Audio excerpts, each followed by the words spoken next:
그 대표적인 성경의 인물이 하박국 선지자입니다. 하박국은 이스라엘 나라가 멸망할 때 선지자예요. 나라가 멸망하는 것은 참 끔찍한 일이죠. 이스라엘이 영적으로 완전히 무너져서 타락했어요.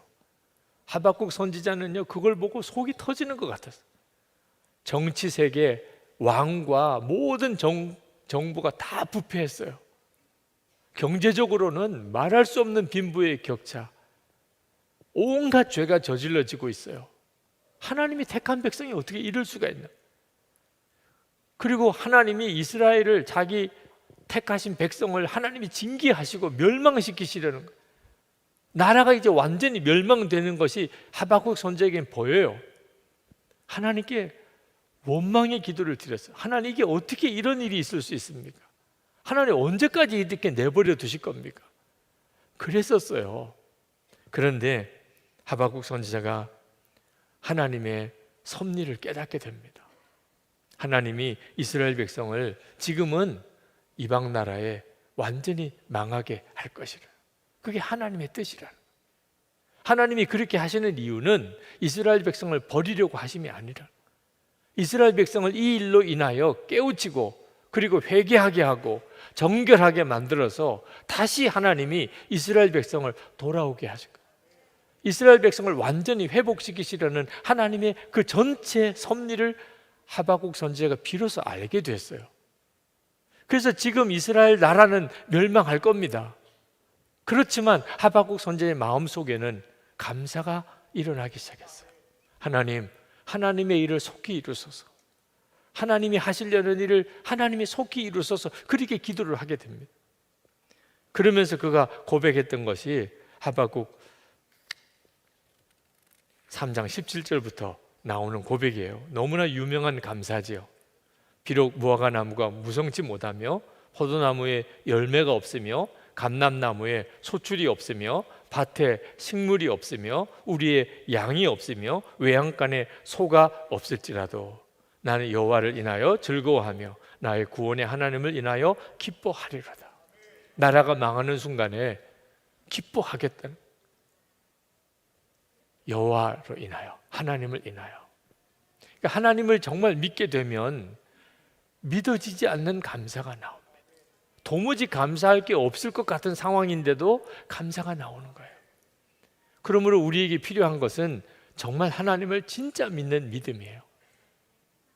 그러면 우리가 처한 모든 형편의 삶 속에 뚜렷하게 달라지는 것이 감사가 나오기 시작합니다.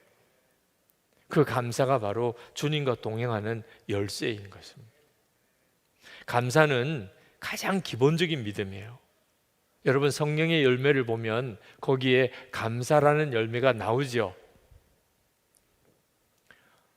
지금 부지런히 9가지를 세보시는 분들도 계신데 성령의 열매에 감사가 없어요. 감사가 그렇게 중요하다면 성령의 9가지 열매 왜 감사가 없을까요? 산상수훈에 나오는 8복, 예수님께서 말씀하신 8가지 복, 그 복에 감사가 나오지요.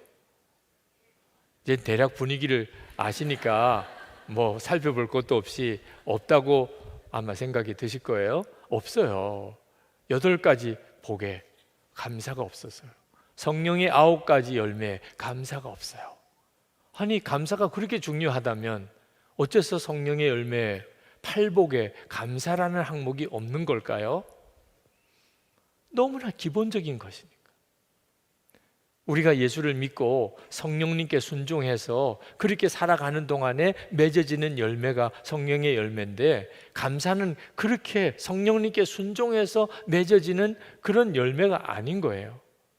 그냥 믿으면 기본이 감사인 거예요.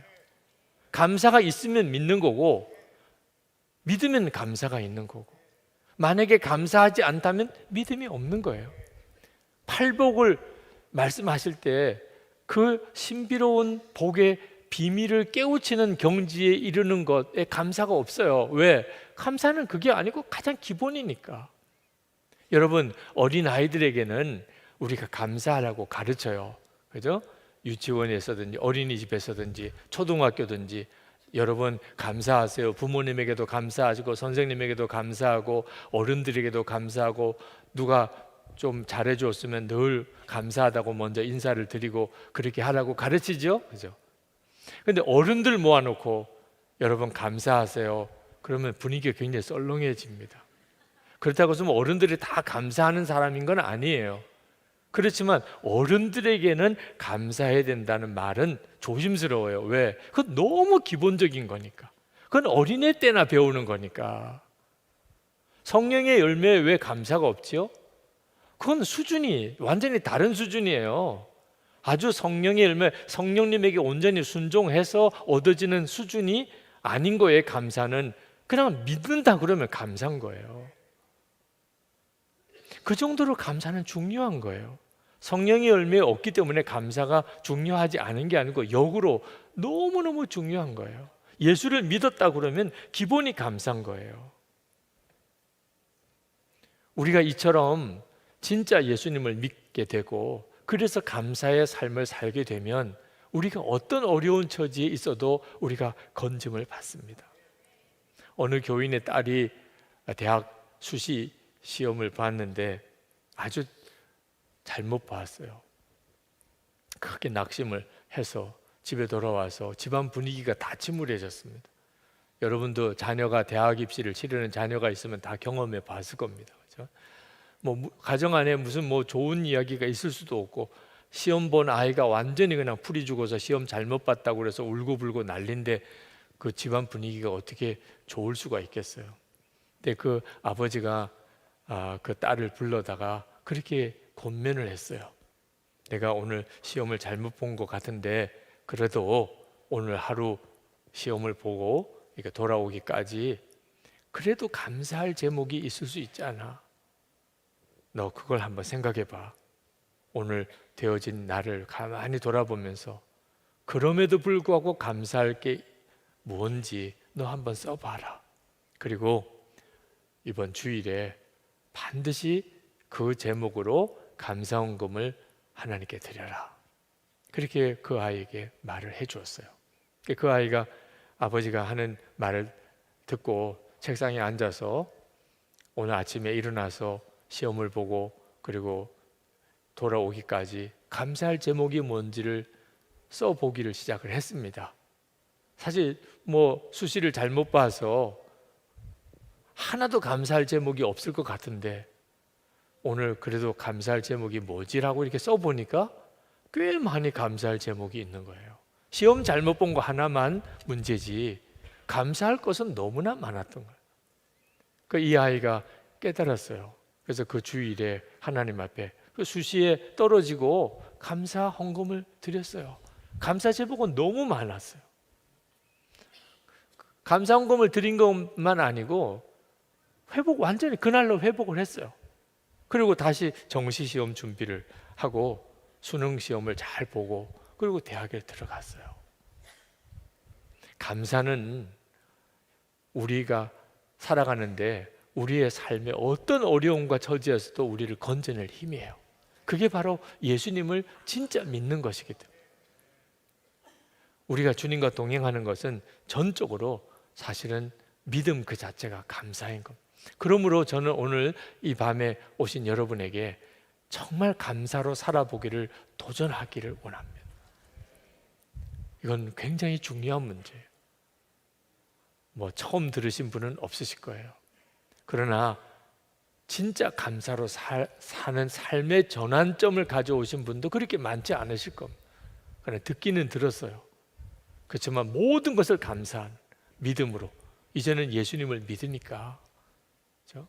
그러니까 내 삶은 내가 이해가 되든 안 되든 그게 내게 좋은 일이든 고통스러운 일이든 다 감사할 이유다.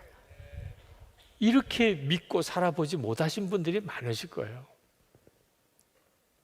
김명혁 목사님이라고 원로 목사님이십니다. 그 목사님이 평양에서 거기서 초등학교 4, 5학년까지 다녔어요.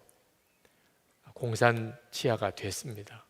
어느 날 주일에도 일요일에도 학교 나오라고 그런 방침이 내려왔어요. 왜냐하면 아이들 주일에 교회 못 가게 하려고 공산당에서 학교에다가 다 명령을 내린 겁니다. 아이들 주일에도 다 학교 나오게 하라고. 학교 안 나오면 결석 처리를 하는, 그리고 징계를 하는 겁니다.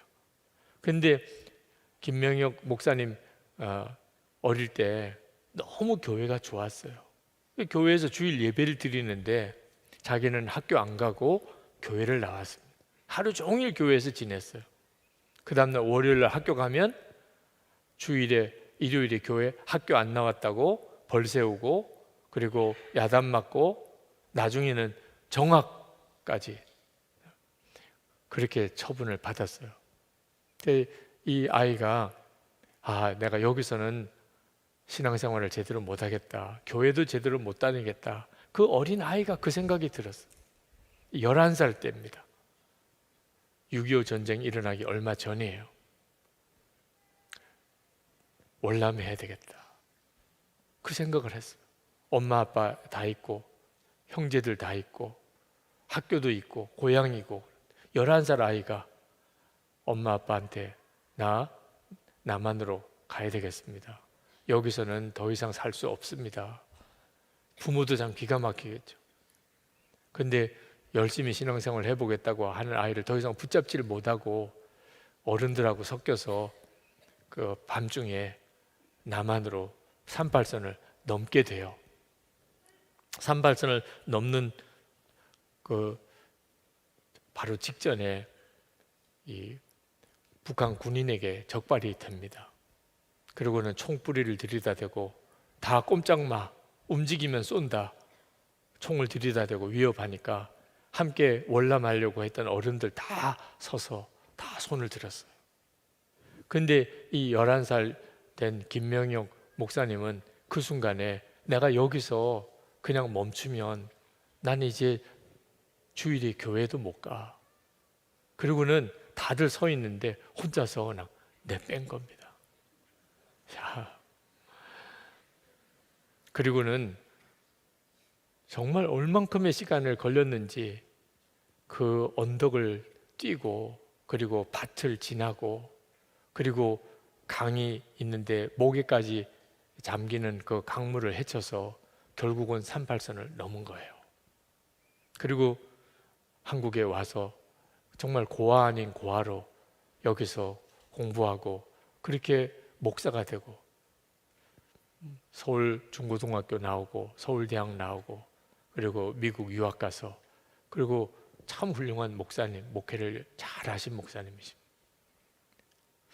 제가 그 이야기를 이렇게 들으면서 운명을 가르는 순간이 있다는 것을 느꼈어요. 한 인생의 운명을 바꾸는 순간. 그 11살 된 아이가 내가 월남해야 되겠다, 남쪽으로 가야 산다, 그런 생각을 하고, 그리고 그가 도무지 어른도 하기 어려운 결단을 내리고 그냥 고향 부모 다 떠나고 남한으로 내려와서 그 인생이 완전히 바뀌었잖아요. 한순간에 그렇게 되는 거예요. 우리가 월남을 해야 될 만큼 그런 상황은 우리에게는 없어요. 그렇지만 여러분, 우리에게도 정말 그 김명영 목사님이 11살 때, 소년 때 집을 떠나서 신앙의 자유 하나를 택해서 월남하는 것과 같은 그런 결단, 운명을 바꾸는 그런 결단이 우리에게도 항상 있습니다. 그게 뭔지 아십니까? 모든 내 삶을 감사로 사는 거예요. 하나님을 믿으니까, 하나님은 가장 좋으신 것을 나에게 주시는 분이시니까, 그 사실 하나를 정말 믿고 원망할 일, 불평할 일, 염려할 일, 두려워할 일, 절망할 일들이 내게 수도 없이 많지만, 오늘도 그런 일들을 겪으셨겠지만, 하나님을 나는 믿으니까, 나는 하나님의 자녀가 됐으니까, 예수님은 나 위에 피 흘려 주셨으니까, 이미 내 안에 주님은 오셨으니까 나는 모든 것에 감사할 거야. 오늘 여러분이 감사의 삶을 살기로 결단하는 것이, 그 11살 된 아이가 신앙의 자유 하나를 얻으려고 38선을 넘는 그런 결단한 바로 그 심정으로 해보게 되시기를 축복합니다. 이번에 미국 뉴욕 세미나를 갔었는데 그 지역에 스테튼 아일랜드 그 지역의 교회 협의회 회장님이 성결교 목사님이세요. 뉴욕 성결교회 담임 목사님이십니다.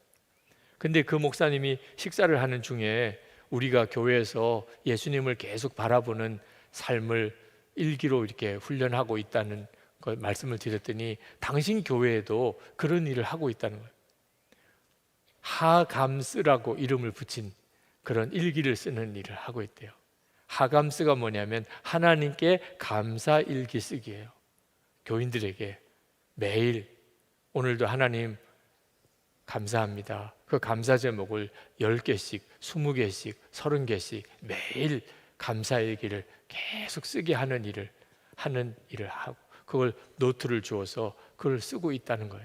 우리가 하는 예수 동행 일기와 기본 정신은 같은 거더라고. 그렇게 하면서 그 교회가 참 놀랍게 그렇게 건강하게 자라고 성장하고 있는 것을 보고 참 감동을 받았어요. 아, 예수 동행 일기 쓰시기 처음에 어떻게 해야 되는지 참 잘 모르시는 분들은 하감스부터 해도 되겠다고 싶어요. 오늘 하나님께 감사할 제목을 실제로 구체적으로 하나, 둘, 셋, 넷 써보기 시작하는 거죠. 이건 정말 큰 결단이에요. 인생 전체가 바뀌어지는, 운명이 바뀌는 것과도 관련이 있을 만큼 큰 일이에요.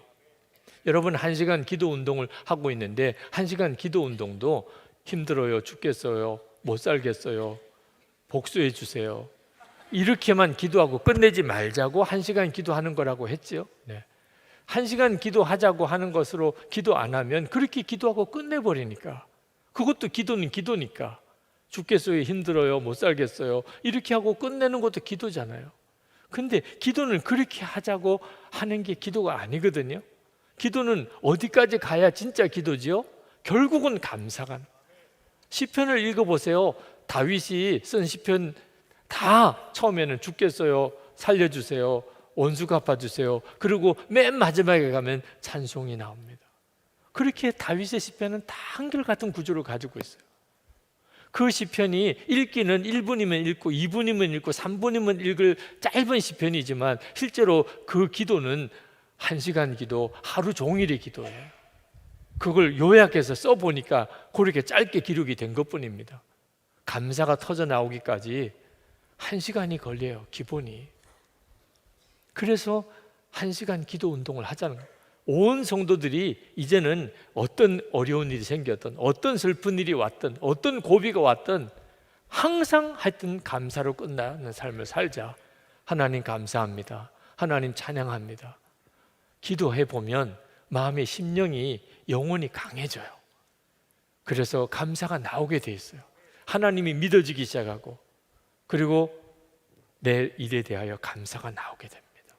다니엘은 사자굴에 들어가는 줄 뻔히 알면서도 그는 3번 예루살렘을 향하여 창문을 열고 그리고 하나님께 기도했는데 다니엘서를 읽어보면 감사했다고 나옵니다. 감사했다. 그냥 기도했다고만 아니고 감사했다고 나와요. 지금 이걸 사람들이 다 지켜보고 있어요.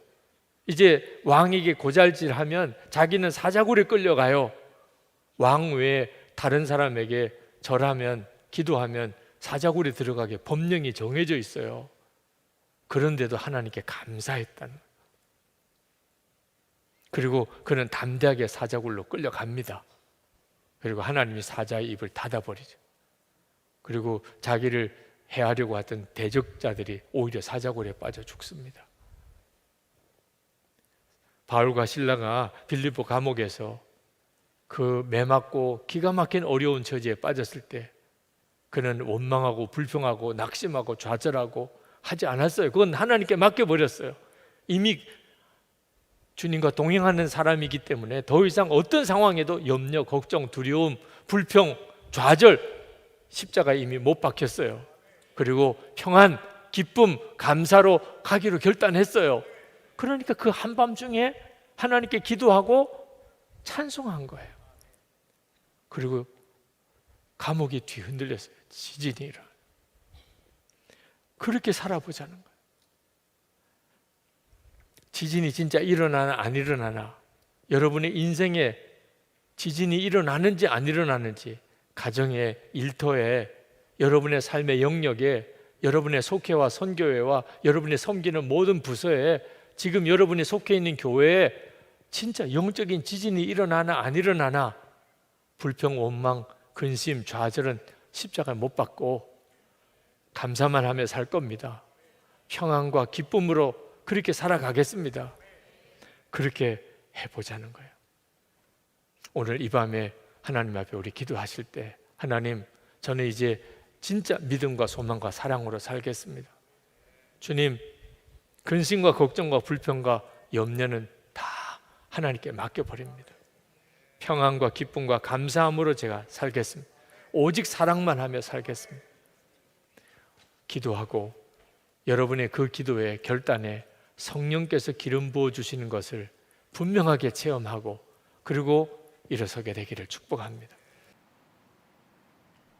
하나님 주신 선물 같은 인생을 사시는 분의 삶과 죽음이 이런 거구나. 제 마음에 큰 도전을 받은 겁니다. 오늘 저와 여러분, 우리 같이 꿈꾸지 않으실래요? 하나, 우리에게 이 소원이 생겼습니다. 살아있을 동안에는 숙제를 푸는 겁니다. 숙제가 뭐라 그랬죠?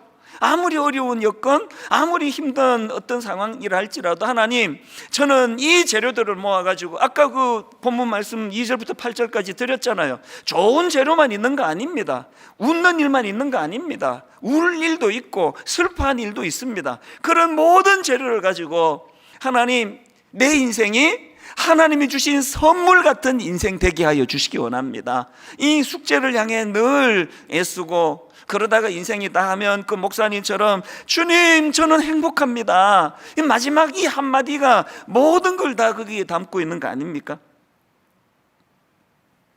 이게 첫 번째 숙제예요. 그런가 하면은 두 번째 인생 숙제가 하나 더 있는데요, 바로 오늘 이 순간을 감사함으로 누리기, 이게 우리가 가진 숙제라는 겁니다. 본문 12절입니다. 사람들이 사는 동안에 기뻐하며 선을 행하는 것보다 더 나은 것이 없는 줄을 내가 알았고, 또 13절 세 번역입니다. 사람이 먹을 수 있고 마실 수 있고 하는 일에 만족을 누릴 수 있다면, 하는 일에 만족을 누릴 수 있다면 이것이야말로 하나님이 주신 은총이다. 저는 이번에 이 전도서 공부를 하면서 라틴어로 까르페 디엠, 이 단어를 참 많이 생각을 했습니다. 까르페 디엠, 지금 살고 있는 현재 이 순간에 충실하라. 우리말로 번역한 걸 제가 보니까 현재를 잡아라. 영어로 보니까 seize the day, 그날을 움켜쥐어라. 이게 다 까르페 디엠이에요. 사실 저는 오늘 이 설교를 준비하기 이전서부터 제 마음에 오늘 이 순간을 감사함으로 누리는 것, 현재 살고 있는 이 순간에 충실한 것, 이게 제 인생에 굉장히 중요한 좌우명 중에 하나기는 합니다.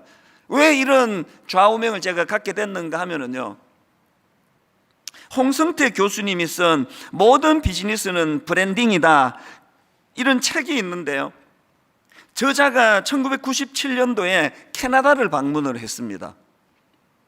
마침 그때 영국의 다이애나 왕세자 빈이 세상을 떠났는데요, 캐나다에서 그 애도의 물결이 어마어마하더라는 겁니다.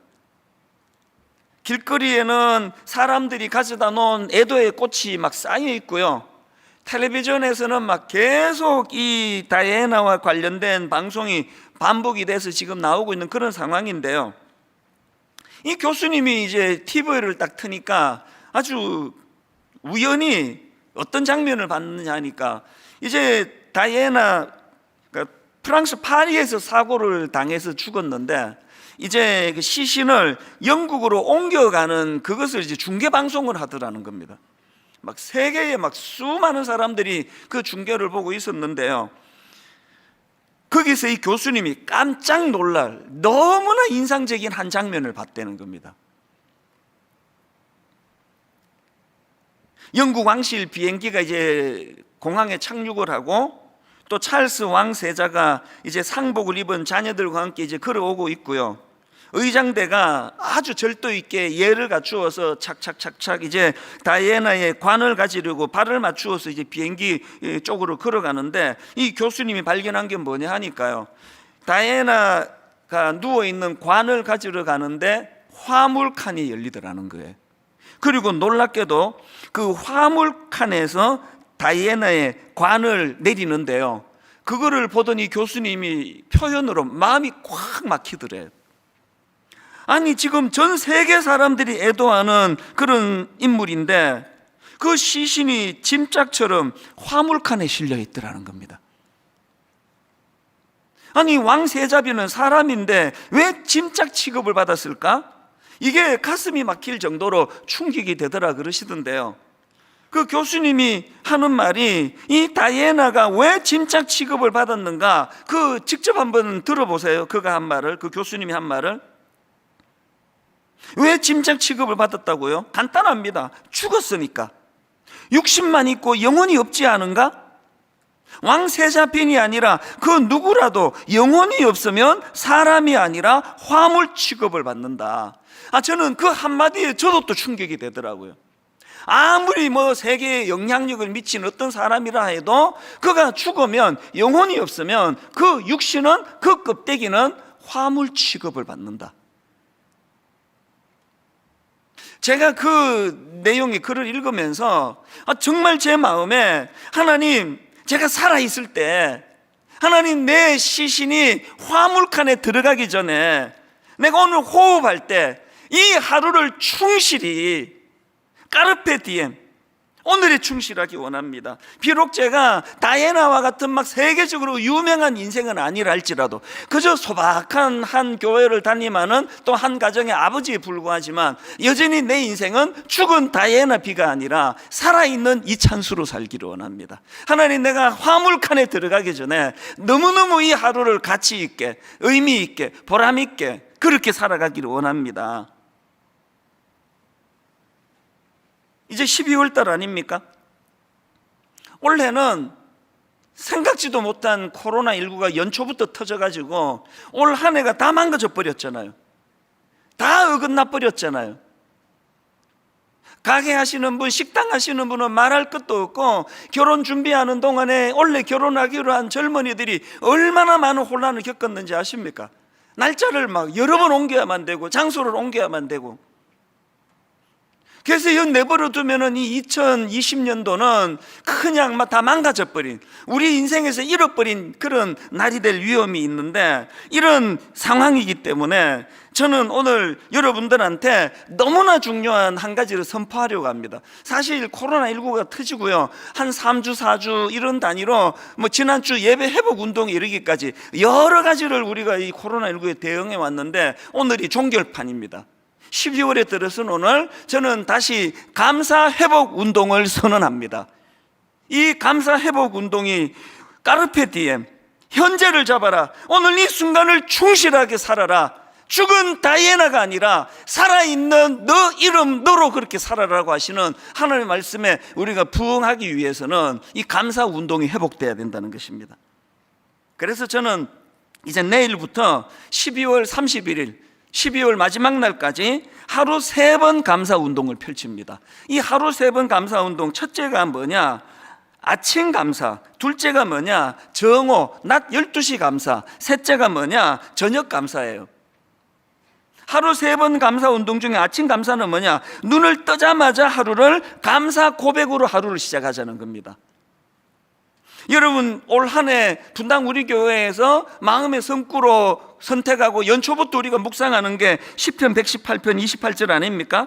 주는 나의 하나님이시라 내가 주께 감사하리이다. 주는 나의 하나님이시라 내가 주를 높이리이다. 내가 주께 감사하리이다. 내가 주를 높이리이다. 이게 올 한 해 하나님이 우리 교회에 주신 이 한 해에 묵상하고 있는 성구거든요. 12월 달에 이제 이 말씀이 우리 삶에서 하루의 시작에 눈을 딱 떴을 때 이 말씀이 암송되어지고 되뇌어지는 그런 하루가 시작되기를 바랍니다. 본당에서 함께 예배 드리시는 분들은 말할 것도 없고, 우리 지금 각 가정에서 예배 드리시는 분들도 한번 저를 따라, 제가 선창할 때니까요, 저를 따라 이 말씀을 한번 외치면 좋겠습니다. 정말 큰 소리로 한번 외쳐주시기를 바라는데요. 자, 시편 118편 28절 제가 먼저 선포합니다. 주는 나의 하나님이시라. 주는 나의 하나님이시라. 내가 주께 감사하리이다. 주는 나의 하나님이시라. 내가 주를 높이리이다. 어제 잠자리에 들기 전에 무슨 아픈 일이 있고 속상하고 뭐 우울했는지 몰라도 그 다음 날은 새로운 날이에요. 여러분, 아침에 눈을 딱 뜨면서 이 놀라운 말씀을 선포하고 감사함으로 나아가자는 거거든요. 그런가 하면은 정오 감사는, 두 번째 하는 정오 감사는 뭐냐? 매일 낮 12시에요. 이 감사 묵상 카드가 분당 우리교회 홈페이지에 이제 올라갑니다. 그리고 이제 감사 묵상 카드를 클릭하면은 거기에 우리 성도님들의 다양한 여러 사연과 그런 간증들이 구성된 감사 라디오 사연을 듣는 감사 라디오가 나올 겁니다. 햇살콩 작가 부부가 도와주셔가지고 이 감사 묵상 카드가 참 풍성해졌습니다.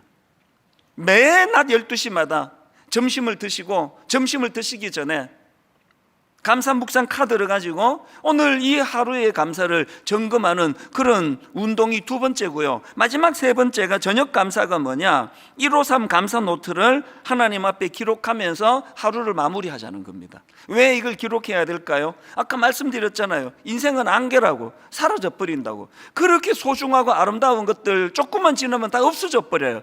기록으로 남기자는 겁니다. 이번에 제가 이 감사 운동의 열기를 회복하기 위해 가지고 이제 이 감사라는 제목의 신간을 냈습니다.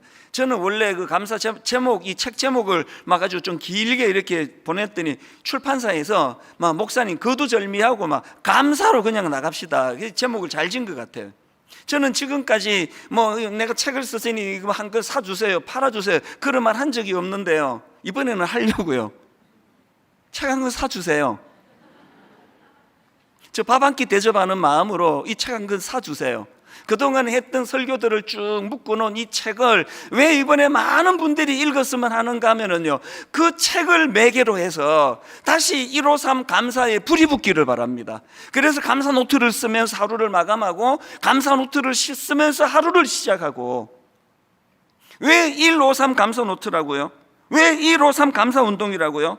하루 한 번 말씀을 묵상하자는 거예요. 말씀을 바탕으로 한 감사를 하자는 거거든. 5, 하루 5가지를 거기에 노트에다가 감사거리를 적어보자는 겁니다. 1, 5, 3, 내 주변 사람들에게, 내 직장인, 내 가족들에게 하루에 3번 이상 감사를 표현하자는 겁니다. 참 감사합니다. 우리나라 분들이 참 이게 너무 인색해요. 다시 말씀드리지만 여러분, 인생은 헤벨이에요. 헤벨. 이 코에서 빠져나가 버리는 그 수증기 같은 거예요. 너무 허무해요. 여러분, 여기 우리 어르신들이 좀 계시는데요, 여러분 연세 드신 어르신들에 대하여 각별히 섬기며 기도해야 돼요. 인생은 헤벨이거든요. 특히 연세가 드신 어른들은 젊은 시절에 가정을 지키기 위하여, 교회를 위하여 너무나 애쓰고 수고했던 분이었기 때문에 나이가 들면 헤벨이 실감이 가요. 다 빠져나가요. 다 안개 같아요. 그래서 공허해지기가 쉬워요. 153 감사 운동의 회복됨으로 말미암아 오늘 예배드리는 모든 성도님들 연세가 드시면 드실수록 공으로 가는 것이 아니라 정말 하나님이 주신 은혜로 말미암아 연세가 드시면 드실수록 내 인생은 하나님이 선물처럼 축복해 주신 너무나 아름다운 인생이라고. 그리고는 아까 그 조영태 목사님처럼 돌아가시기 전에 하나님, 나는 너무너무 행복합니다, 이 목표를 우리 어른들이 이루어 가실 수 있도록 우리 모든 젊은 사람들이, 또 우리 목회자들이 응원하며 중보 기도해야 된다고 생각을 합니다. 감사는 훈련이에요. 지난 2월 달에 코로나가 본격적으로 확산이 되고 난 직후에 3월 달에 이제 저희 교회에서 미자리 교회 월세 대납 운동을 벌이지 않았습니까? 너무나 많은 분들이 십시일반해 가지고 전체적으로 이것저것 다 해서 뭐 30몇 억인가 20몇 억인가 너무나 놀라운 결과를 하나님이 주셨는데요, 그 어간에 일어난 일이에요. 어떤 여성도님이 제게 손편지를 보내줬습니다. 우리 교회 성도도 아니에요. 글을 읽어보니까 참 아픔이 많은 분입니다. 자, 한번 일부를 읽어드리겠습니다. 저는 한창 일할 나이인 2008년 금융위기 때 남편의 실직을 겪고 모은 돈을 모아 작은 식당을 운영하게 되던 중 2013년도에 남편의 자살로 인해 한순간에 가장이 되어 무엇을 어찌해야 할지 알 수 없는 상황 가운데 주님 은혜로 하루하루를 살았습니다. 지금의 코로나 바이러스 상황 속에서 이해되지 않는 이 상황들이 너무나 원망되고 두려웠습니다. 목사님, 하나님은 제게 무슨 공식이나 패턴처럼 3년, 5년 주기적으로 고난을 일부러 주시는 것 같았습니다. 그럼에도 하나님 그분 손을 놓지 못하고 그분의 줄에 묶여 지금까지 지내고 있는 이 상황이 어찌 사람의 언어로 표현이 될는지요. 말로 할 수 없어 기도가 눈물로 시작하여 눈물로 마치는 날들을 보냈습니다. 근데 이분의 글이 이렇게 슬픔으로 끝나지 않습니다. 그 전도서가 그 첫 번째, 두 번째 그 메시지와 이미지가 있는 것처럼. 그 다음 들어보세요. 목사님, 설교 말씀 주신 그 마음에 새기며 힘을 얻겠습니다. 세상 가운데 살아감이 두렵고 떨리지만 제 안의 두려움은 오직 말씀이 되게, 제 안에 있는 두려움은 오직 말씀이 되게 기도하며 저의 애통한 눈물의 괴로움이 관심의 씨앗이 되어 비전을 찾는 자녀 되기를 하나님 그렇게 빚어주시기를 기도하겠습니다. 그리고는요, 5만 원짜리 지폐가 거기에 담겨 있습니다. 봉투 안에. 무슨 사연인가? 맨 마지막에 내용이 이렇습니다. 목사님, 저는 분당 우리 교회 교인은 아니지만 목사님의 1만 성도 파송 운동과 미자리 교회 월세 대납 운동을 위해 기도하겠습니다. 그러면서 미자리 교회 월세 대납 운동에 써달라고 5만 원권. 지금 이분도 지금 경제적으로 너무너무 어려운 것처럼 읽혀지는데, 참 그 가난한 과부의 2랩돈을 너무나 소중히 보시는 그 주님께서 이분의 이 마음을 얼마나 기뻐하실까. 제가 이 편지를 읽는데 한동안 마음이 너무 먹먹한 거예요. 먹먹. 요 근래에 와서 제가 다시 이 내용을 읽어보면서, 아, 이분이 지금 숙제를 하고 계시는 거구나. 인생이 좋은 것만 있는 거 아니라 그랬잖아요. 짝을 이루는데 하나는 원하는 거, 하나는 원치 않는 거, 하나는 기쁜 거, 하나는 슬픈 거, 이것들이 계속되는 그 인생길 가운데 이분이 지금 투쟁하고 계시는 거구나. 싸우고 계시는 거구나. 이런 어려운 상황에 무너지지 않으려고 발버둥을 치고 계시는 거구나. 시간이 갈수록 이분이 너무 아름다운 거예요. 감사요법이라는 책이 있는데요, 거기서 저자가 이런 말을 합니다.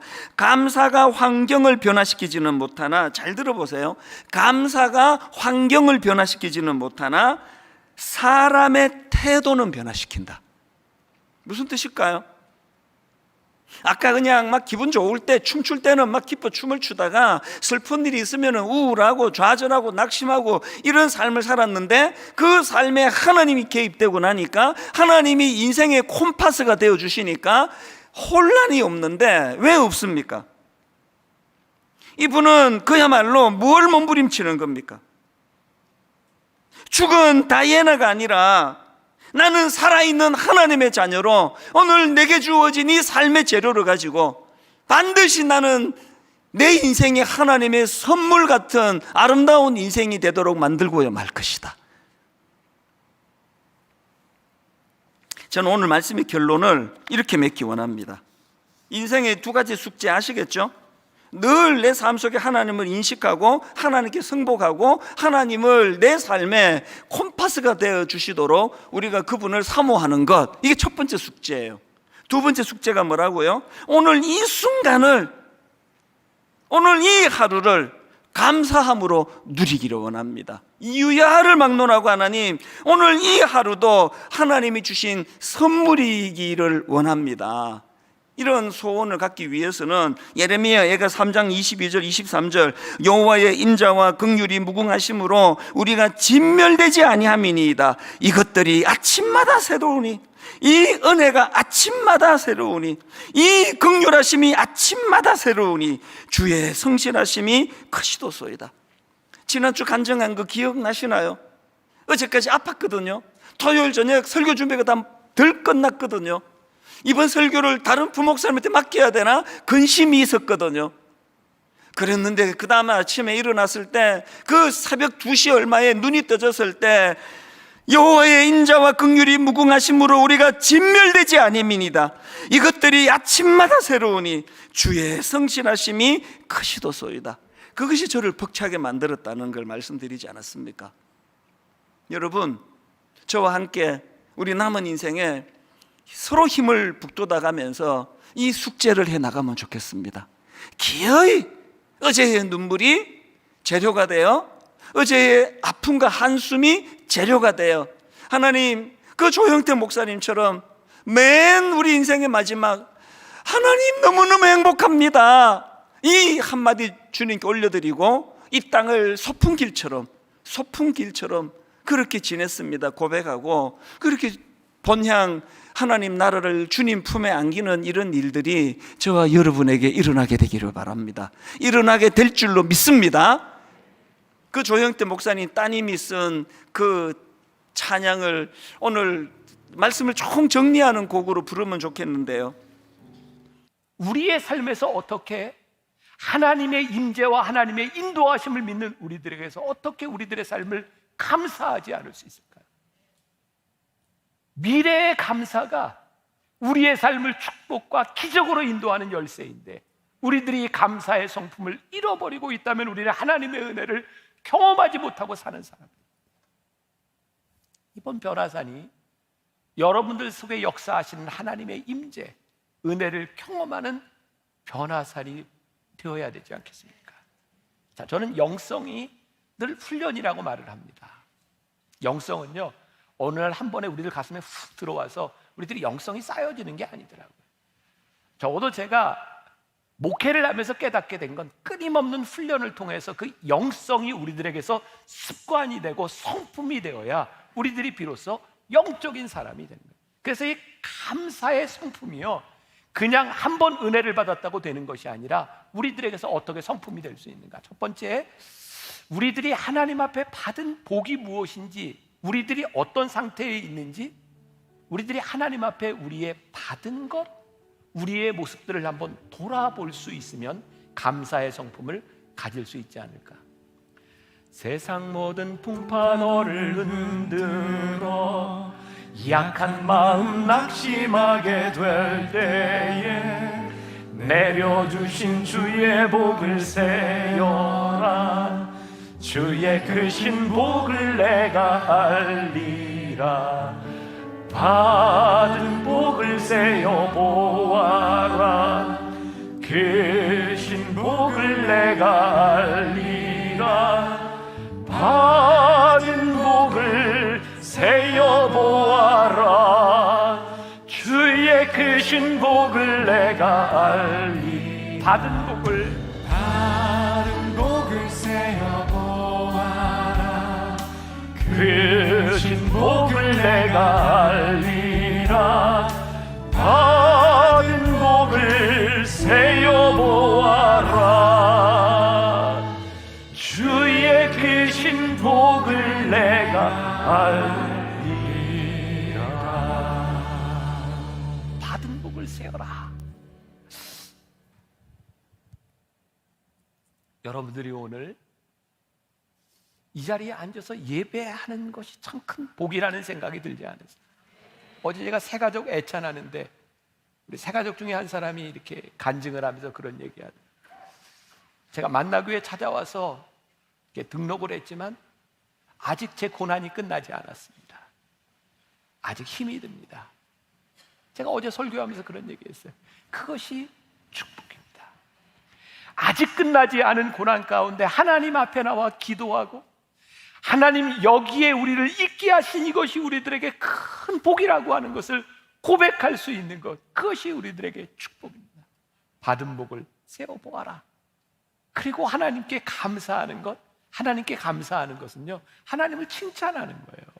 여러분, 감사하는 것보다 하나님을 더 칭찬하는 일이 어디 있을까요? 이게 칭찬하는 말이 조금 거북하면 하나님을 찬송하는 일이 어디 있을까요?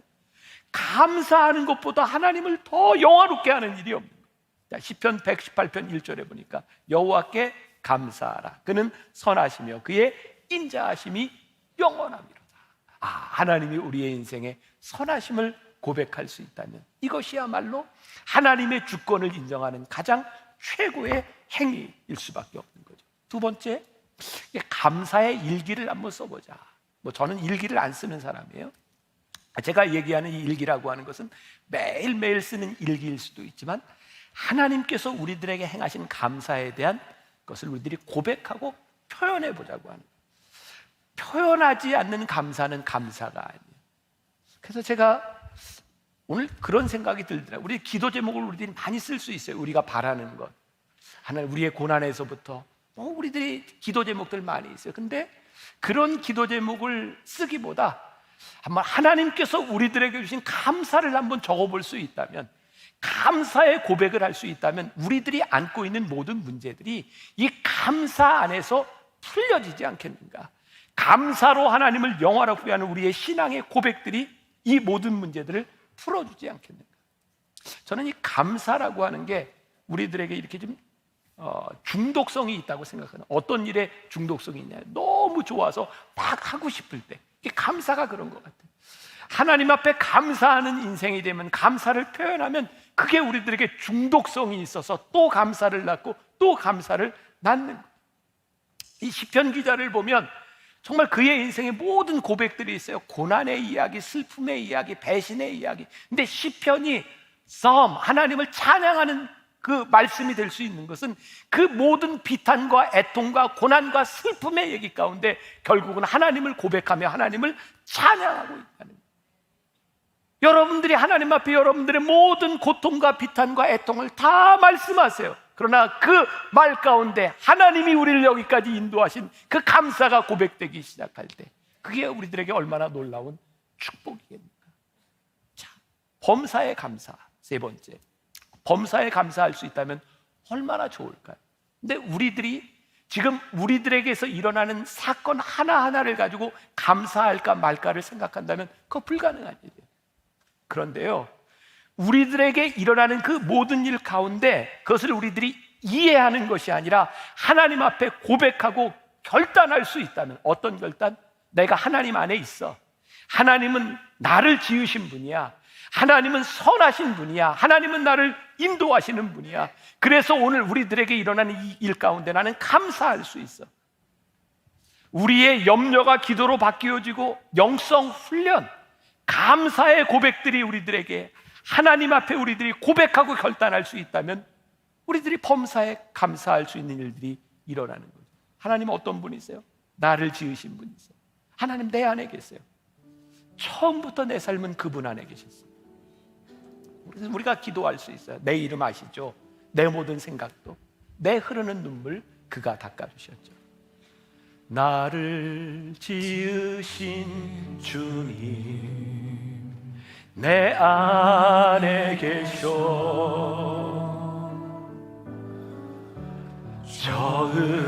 처음부터 내 삶은 그의 손에 있었죠. 내 이름 아시죠? 내 이름 아시죠. 내 모든 생각도, 내 모든 생각도, 내 흐르는 눈물 그가 닦아 주셨죠. 그는 내 아버지, 그는 내 아버지, 난 그의 소유. 내가 어딜 가든지 날 떠나지 않죠. 내 이름 아시죠? 내 이름 아시죠. 내 모든 생각도 내 모든 생각도 아바라 부를 때 아바라 부를 때 그가 들으시 내 이름 아시죠? 내 이름 아시죠? 내 모든 생각도 내 흐르는 눈물